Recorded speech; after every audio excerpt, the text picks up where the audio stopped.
Duydun mu? Burak Cemoz'un kanalında yeni video var. Çabuk beraber izlememiz lazım. Koş! Yani tutup da abi bana koca bulabilir misin? Abi bana işte başka eş bulabilir misin? Ben geleceğim, parası neyse vereceğim gibi konularda ben yardımcı olamıyorum arkadaşlar. Arkadaşlar yepyeni videodan hepinize merhaba.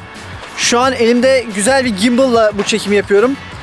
Bunu Türkiye'de unutmuştuk. Canım eşim ve canım oğlumla gelirken bunu getirdiler.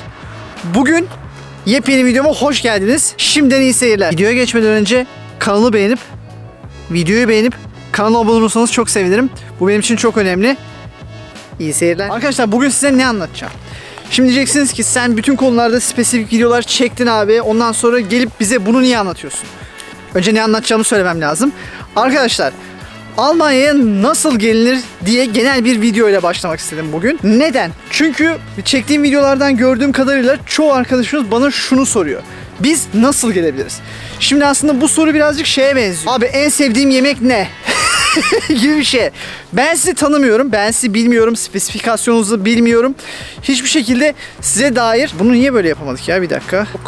Tamam şöyle yap. Heh böyle yap. Heh şimdi oldu. Tamam. Beni takip et. Kameraya beni takip etmesini söyledim. Sanki ben elinde tutmuyormuşçasına. Ben sizi tanımıyorum. O yüzden de ben size Almanya'ya hangi vizelerle gelinebilir? Biraz bundan bahsedeyim. Ondan sonra sizin yorumlarınıza, bu videoya yazdığınız yorumlara ya da bana ulaştığınız şekillerdeki yorumlara göre detaylandıralım, çeşitlendirelim istedim. Neler var arkadaşlar? Almanya'ya nasıl gelinebilir? Şimdi iki tane başlangıç metodu var. Onları söyleyeceğim ve bence bunu yapmayın diyeceğim. Birincisi tabii ki arkadaşlar iltica yöntemini denemeyin. Neden diyeceksiniz? Tabii ki istisnalar olabilir. Yani istisnalar nedir? Gerçekten Türkiye'de azınlık olarak ya da herhangi bir siyasi görüşünüzden dolayı ayrımcılığa uğramış ve bundan zulüm görmüş olabilirsiniz.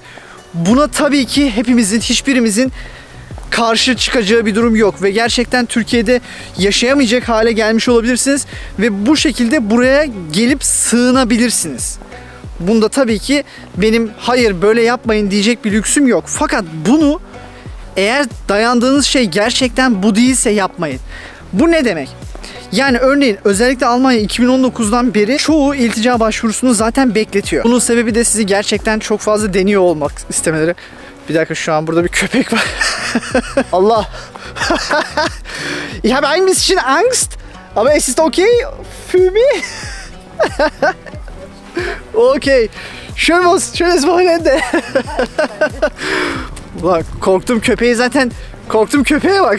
Küçükmüş ama Alman K9 falan filan kurt köpeği olunca biraz tedirgin oldum. Ne diyorduk? Eğer gerçekten Almanya zaten bu başvuruları çok fazla bekletiyor ve atıyorum TikTok'a girin bakın arkadaşlar ne kadar fazla kamplarda insanların nasıl yaşadığını, neleri beklediğini, nasıl şartlarda zorlandığını görün. Öncelikle diyeceğim şey bu. Tabii ki dediğim gibi çok zorluk görüyorsanız bu yöntemi seçebilirsiniz. Yani nasıl yapıyorlar? Yapıldığını ben nasıl yapıldığını anlatmayayım. Onu yapanlar var. Ben şimdi tutup 5000 euroya Yunanistan üzerinden botla getiriyorum adamlarından değilim. Neyse o başka bir konunun başka bir YouTube kanalının konusu. Benim hiç değil. İkinci yöntem arkadaşlar buraya evlenerek gelebilirsiniz. Yani bu da benim kanalımın hiç konsepti olmamasına rağmen bunu da söylüyorum. Yani benim yardımcı olabileceğim konulardan bu ikisi değil. O yüzden bunları söylüyorum. Yani tutup da abi bana koca bulabilir misin? Abi bana işte başka eş bulabilir misin? Ben geleceğim, parası neyse vereceğim gibi konularda ben yardımcı olamıyorum arkadaşlar. O yüzden bu da benim kanalımın konusu değil. Ama bu da bir yöntem. Yani ne yaparsınız? Gerçekten Antalya'ya tatile gittiniz.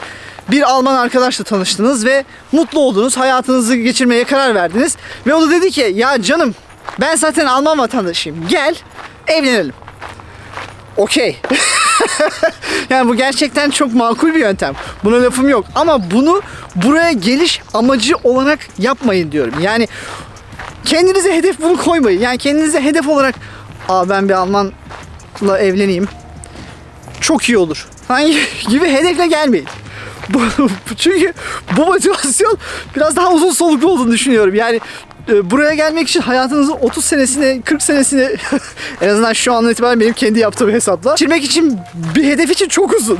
Ve değer mi bilmiyorum ya Almanya'ya gelmek için. Onun dışında yani benim size yardımcı olabileceğim, benim bildiğim, benim tecrübe ettiğim kısımlarda tabii ki yardımcı olabilirim. Nasıl yardımcı olacağım? Aha, bu ağzımla, beynimle çektiğim videoyla. Şimdi neler var? Önce ben kendi geldiğim yöntemle bahsedeyim. Nasıl geldim? Birincisi, en mantıklı ya da en hızlı adapte olabileceğiniz şekliyle iş bularak gelebilirsiniz arkadaşlar. Bu arada burada şöyle bir soru daha soruluyor. Abi Blue Card'lı olmamız zorunlu mu? Hayır arkadaşlar, Blue Card seviyesi 56.000 brüt eurodur şu an. Bazı meslek gruplarına göre örneğin sağlık personelleri için 45.000 euro gibi bir brüt limiti var. Onda da yine Blue Card veriliyor. Ama 56.000 brüt euro seviyesi de gerçekten çok büyük bir seviye. Çok yüksek bir seviye Almanya standartları içinde. O yüzden her şirket size bunu veremiyor olabilir. Ama dediğim gibi bilmeniz gereken şey, Blue Card seviyesinde bir maaş teklifi, iş teklifi almış olmanızın zorunluluğu yok arkadaşlar. Herhangi bir iş teklifiyle de, tabii bunun bir koşulu var bu arada. Zannediyorum 2500-2300 euro brüt gibi bir şey. Bu dediğim gibi İDATA'nın sitesinden konsolosluğa yönlendirdiğiniz yerde, sayfada bütün maaşlar için minimum skalalar var. Oradan bakabilirsiniz. Ben yine aşağıya doğru koyacağım. Alo. İnsanlar tabii köy yolunda elinde kafasında tüylü kamera, elinde gimbal'la falan filan video çeken birini görünce şey yapıyor. Ama gördüğünüz insanlar çok tatlı insanlar. Zaten şöyle bakmıyorlar arkadaşlar size. Böyle bakıyorlar. Demek ki köpek biraz öyle bakmıyor olabilirdi ama neyse. Dediğim gibi konsolosluğun bu sitesinden ben aşağıya koyarım. Hangi brüt maaşların minimum olduğunu da zaten göreceksiniz. Ondan daha aşağısında neden kabul etmiyor? Çünkü arkadaşlar Almanya buraya gelip sürünmenizi istemiyor. Almanya buraya adapte olmanızı istiyor. Tabii ki bunu da daha düşük size bir maaş teklif ediyorsa, diyor ki aslında sizi korumak için. Bak arkadaşım, sen buraya gelmek için bu teklifi aldığını söylüyorsun. Ama bu para yetersiz kalacak senin burada yaşaman için. O yüzden ben seni buraya kabul edemem diyor. Birincisi sizi korumak için. Bu güzel kısmıydı.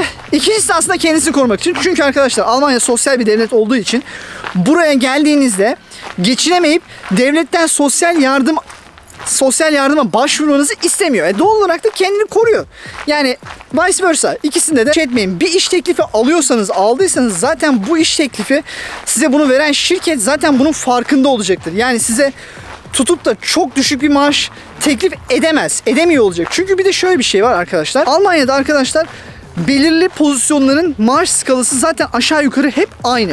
O yüzden de zaten siz geldiğiniz ekibe başladınız. 5 kişilik ekipte en düşük maaşı alsanız bile bu maksimum %5'lik bir düşüş ve yükseklik oluyor olacak. O yüzden de zaten şirketler bunun farkında. Sizi öldürecek şekilde maaşlar teklif etmiyorlar. Karşıdan karşıya geçtik. O sırada durdurdum.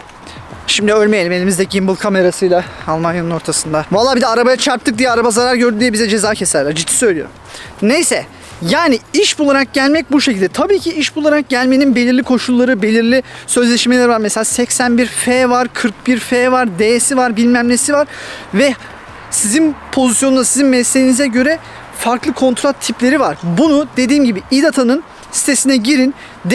D tipi vizeyle gelmeye şartlarını ilerletin ve oradan sizi konsolosluğun sitesine yönlendirecek. Konsolosluğun sitesinde bütün başvuru ve vize, yani D tipi oturum vizesi, çalışma kontratıyla alınan vizelerin şartlarını içeren meslekler orada var. Oradan bakabilirsiniz. O kadar detaylı şimdi anlatmayayım.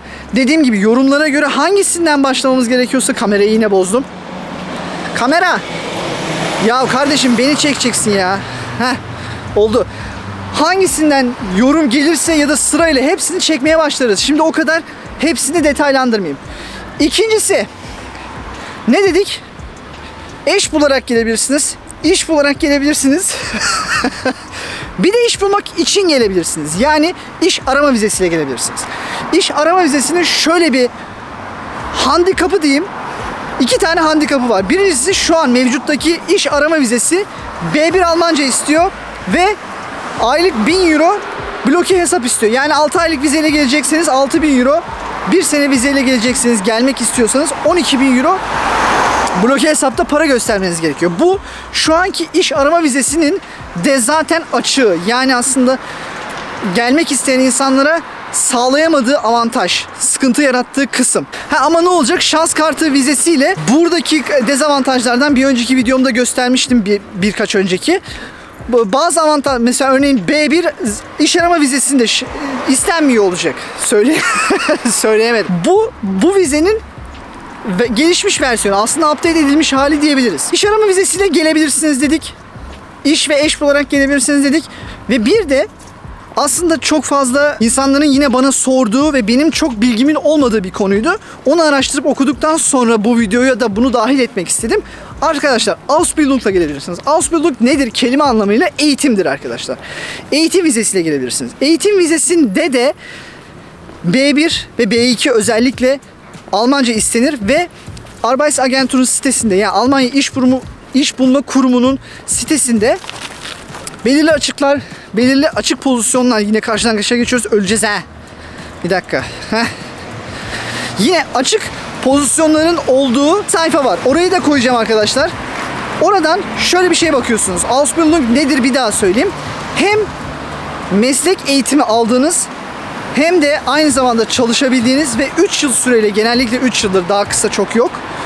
3 yıl boyunca hem eğitim aldınız hem de şehrin içine yaklaştıkça insanların bakışları daha da belirginleşiyor. Hem de çalıştığınız, bu yaklaşık 700 ile 1300 euro kazandığınız, çünkü part time kazanıyor oluyorsunuz, bir konaklama biçimidir. Bunun için şöyle bir şey var. B1 ve B2 diyorlar aslında genel olarak. Çünkü burada bir dil eğitimi alamıyor olacaksınız. Bir aslında mesleki eğitim alıyor olacaksınız. O yüzden de burada çok daha iyi Almanca ile gelmenizi bekliyorlar. İkinci olarak da arkadaşlar, bu biraz kritik. 25 yaşından çok büyük olmamanız gerekiyor. Çünkü Almanya hükümeti bu vize başvurularında diyor ki, konsolosluk doğal olarak, kardeşim sen gelmişsin 43 yaşına, mesleğin de var.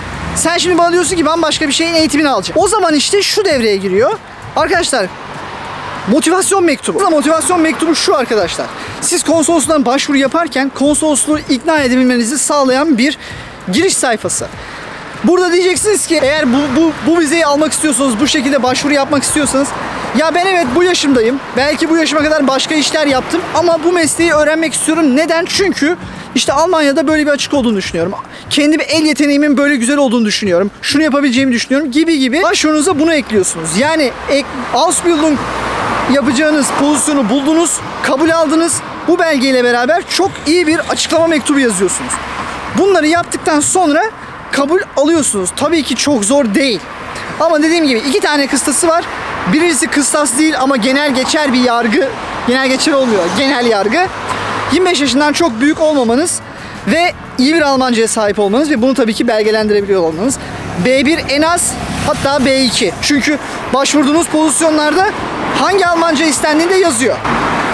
Ulan en güzel şeyi varmış ya. Kameranın pen follow diye bir modu varmış. Bak her yerden beni takip ediyor. Etmedi ya. Ay Allah kahretmesin seni ya. Kardeşim beni çekeceksin ya. Beni çek. Bak yine. Heh. Arkadaşlar, son olarak benim anlatabileceğim genel başvuru yöntemlerinden biri de yüksek lisansa gelebilirsiniz arkadaşlar. Yüksek lisans. Sesim çok komik kısıldı. Yüksek lisansla benim çok yakından tanıdığım özbeöz kardeşim geliyor arkadaşlar. Ondan başvuru koşulları neler yaptı, atıyorum not ortalaması önemli mi, hangi üniversitelere nasıl başvurdu gibi bütün bilgileri alacağız. Hatta önce bir hayatına başlarsa hayat masraflarına dair birkaç video da çekeceğiz. O yüzden güzel olacağını düşünüyorum. Ben bildiğim kadarını anlatayım arkadaşlar. Şöyle ki, yüksek lisansla gelebilmeniz için burada başvuru portalı olan bir yer var, bir site var. Fakat sizin üniversitelere tek tek başvuru yapmanız bekleniyor. Özellikle yüksek lisans için. Çünkü başvurduğunuz bölüme özel yine bir motivasyon mektubu yazmanız gerekiyor. Yani bu nedir? Ben bu üniversitenin bu bölümünü istiyorum çünkü ile başlayan bir sayfalık, belki maksimum 2 sayfalık detaylı bir pager, bir sayfa. Yüksek lisansla kabul aldıktan sonra süreç nasıl işliyor? Aynı şekilde D sınıfı vizeye başvurur gibi yine siz İDATA üzerinden konsolosluk görüşmesi için başvurunuzu yapıyorsunuz.